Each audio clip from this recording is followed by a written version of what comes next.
Assalamualaikum warahmatullahi wabarakatuh. Bismillahirrahmanirrahim.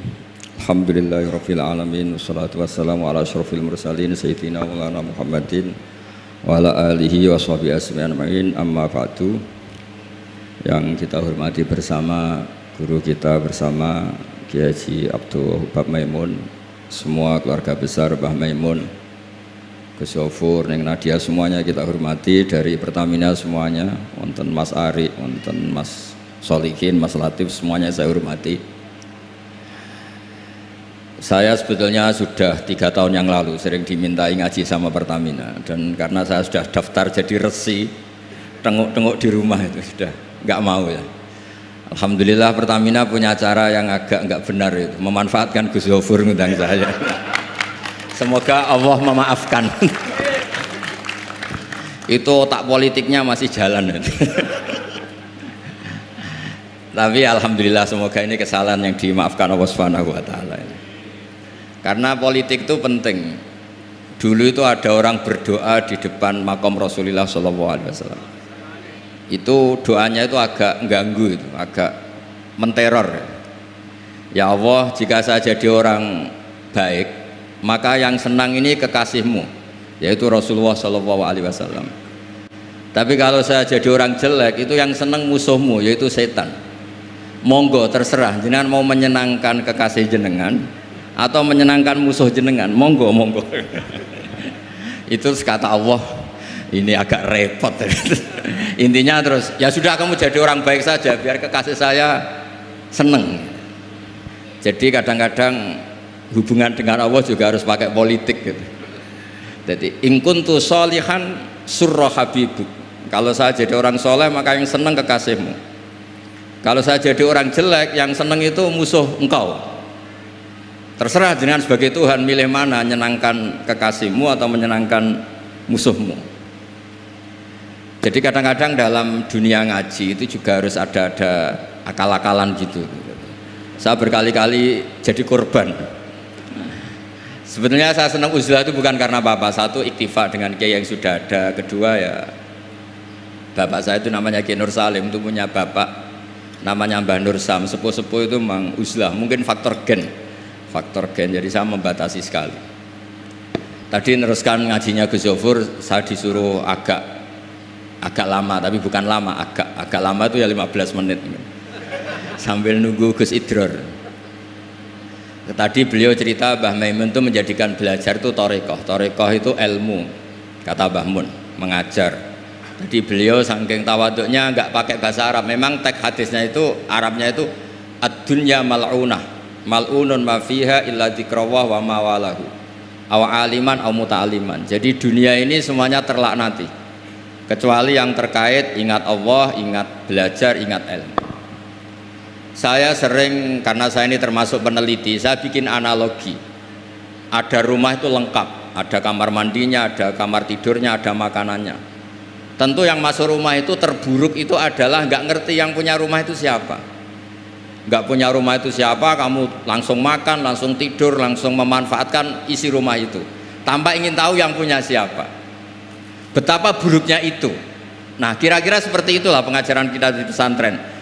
Pertama yang harus kamu ngerti itu ma'rifatullah. Kamu tahu yang punya dunia ini siapa. Kok tahu-tahu kamu pakai minyaknya kamu bor Pak Ari, terus dijual, terus menghidupi sekian banyak orang, itu milik siapa? Itu udah milik direkturnya, milik Allah Subhanahu wa taala. Jadi memang ngerti itu nomor 1. Jadi ya sama, kamu mau sowan sini itu harus matur Mbah Ubab sebagai putra Mbah Mun tertua, matur Mbah Ghafur. Kalau ngundang saya ya harus lewat Gus Yofur. Jadi pokoknya harus ngerti dulu. Intinya itu harus ngerti dulu. Itu ada orang Gus biasa dimarahi istrinya tuh senengnya sama saya bukan main. Karena saya sering cerita ilmu itu penting. Yang bikin orang nggak kaget tuh ilmu. Kamu tahu kan istri kamu pantangannya itu kamu pulang nggak bawa uang, sudah gitu punya cerita di luar kamu tuh nggak macem-macem. Ya Gus tahu. Setelah pulang betul-betul tidak bawa uang, ada kabar kamu macam-macam. Istri kamu marah, tidak marah. Setelah marah betul, Anda harus bangga karena itu sesuai teori ilmu Anda. Akhirnya setiap dimarahi istri itu dia bilang, ternyata ilmu saya akurat. ilmu saya benar gitu. Jadi ilmu itu penting supaya kalau kita ngalami apa itu tidak kaget. Di mana-mana atasan itu ya marahi bawahan. Bawahan itu takut sama atasan. Suatu saat kamu dimarahi Pak Ari, ya berarti sodako ilmu saya memang akurat. Karena tidak ada ilmu yang mengajarkan bawahan marah sama atasan. Ya sudah, anggap saja itu sesuai teori. Jadi enak lah, anut ilmu itu enak. Tadi kalau Gus Zofur cerita dulu di Madrasah Sarang sampai di Al-Azhar, itu takutnya kiai itu kalau diancam santri itu boyong. Memang ketika saya ngaji sama mas saya Sarang termasuk sama Mbak Ubab itu masyhur itu, kalau ada orang nggak naik kelas itu kiainya diancam saya naik atau kembali ke terminal. Itu kiai biasanya takut. Itu cerita terkenal. Ternyata di Al-Azhar sama. Tadi ada anak Thailand nggak hafal 8 juz, bawa tiket Gus. Saya pulang ke Thailand tidak jadi orang, Pak dosen yang dosa, lulus.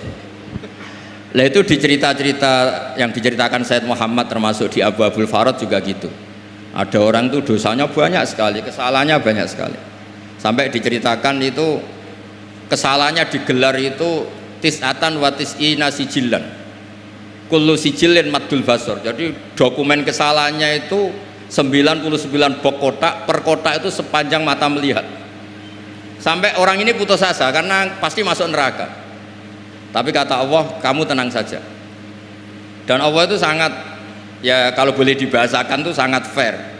Sampai Allah tanya, adzolamat kakatabati, apa para penulisnya itu dolim sama kamu sehingga sentimen kalau kamu jelek ditulis, kalau baik gak ditulis? Enggak Gusti, memang saya salah betul. Jadi di antara pertanyaannya Allah itu adzolamat kakatabati.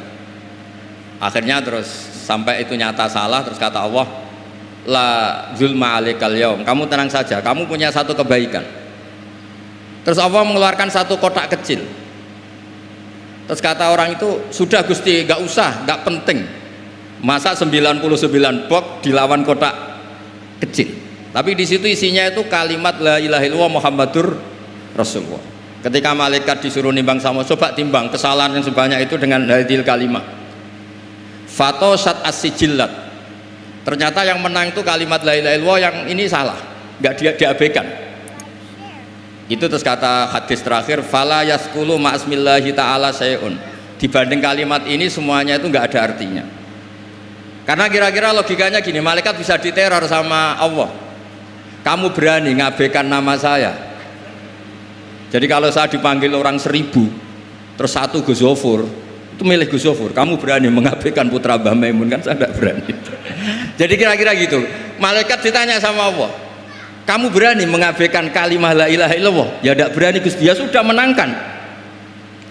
Jadi intinya itu penting sekali kalimah-kalimah thayyibah la ilaha illallah Muhammadur Rasulullah. Sujud tadi yang diajarkan Gus Zofur, apalagi tahajud, terus dilihat anak, katanya seneng sekali. Ternyata bapak saya ahli tahajud. Kalau nggak dilihat ya diceritakan Gus baginya. Tapi apapun itu supaya analogi agama itu dimulai diantaranya selain Quran, hadis, ijma itu kias. Kias itu analogi. Ya kayak tadi, kamu masuk rumah, di situ semuanya lengkap, fasilitas lengkap, kamu pakai aja tanpa terlintas tahu yang punya itu siapa, yang mengizinkan itu siapa. Betapa buruknya itu. Sama betapa buruknya kita nikmati alam raya ini kemudian tidak tahu yang punya siapa. Nah, mengerti itu disebut ma'rifatullah. Sehingga orang yang tidak ngerti itu termasuk dalam riwayat tadi, ad-dunya mal'unatun mal'unun ma fiha illa dzikrawah wa mawalahu aw aliman aw muta'aliman. Nggih niku ngoten mawon, nak kata-kata sing bingung mboten kula tok, jenengan luwih bingung. Mergo napa nggih? Repot kabeh. Ilmu nak kakean repot. Kula mawon repot malah jenengan repot. Soalnya tak janjeni swarga ngoten mawon kersane seneng. Mau jare Gus Zofur ngoten. Ada-ada Semarang rene numpak bis mlebu hadis man salaka tariqan yaltamisu fi ilman sahalallahu lahu tariqan apa ilal jannah. Jadi pokoke ngaji teng adat pesantren guys, pokoke sing seneng wis mboten ngancam-ngancam wis. Wong ni wasiate bapak kula. Bapak kula sering cerita, wong ning omah diamuk bojone utange akeh, ning tempat ngaji diancam neraka. Dadi ning omah diancam, ning tempat ngaji diancam. Jadi min jahanam ila jahanam. Kata bapak saya, pokoke ngaji ku sing seneng. Alhamdulillah guru saya juga guru bapak saya Mbah Maimun tuh kalau ngaji ya guyon itu. Sampai pernah beliau cerita Aku tahu disalahno wong ngaji kok guyon terus. Dawe Bamun lucu. Mergo aku wis iso maca, cara rapati iso ya ora iso guyon mergo wis meruntus roh kitab iku. Mas kok mikir tertibe piye wis meruntus. Ora kober apa? Guyon. Supir nampun ahli kan santai mawon guyon, nak latihan kan tegar. Jadi kadang-kadang guyon itu buktekno alime, orang tertentu tapi tentu yang sekali Mbah Mun, yang sekali orang-orang. Nggih mboten mawon kula kepengin nggih pokoke jenengan ngerti lah kenapa yang tidak malun, yang tidak terlaknati itu orang yang ngerti, karena kamu masuk Pertamina harus tahu direkturnya siapa, prosedurnya kayak apa, masuk rumah juga gitu, nyupir juga gitu. Pertama yang harus tahu ini remnya kayak apa, semuanya harus tahu. Dan tentu di alam raya ini yang penting adalah tahu. Makanya Imam Bukhari ketika cerita babu fadilatil ilm, terus beliau mendalil qala ta'ala fa'lam annahu la ilaha illallah fabada'a bil ilmi. Kata beliau kalimat yang menyelamatkan dunia akhirat itu la ilaha illallah Muhammad Rasulullah. Hanya kata ilmu yang bisa mendahului kalimat itu, yaitu fa'lam annahu la ilaha illallah. Jadi kalimat yang sesakral itu gak ada kata yang mendahului kalimat itu kecuali kata ilmu, yaitu fa'lam. Kata Imam Bukhari fabada'a bil ilmi. Nggih, matur nuwun Mas Ari, matur nuwun sanget. Assalamualaikum warahmatullahi wabarakatuh.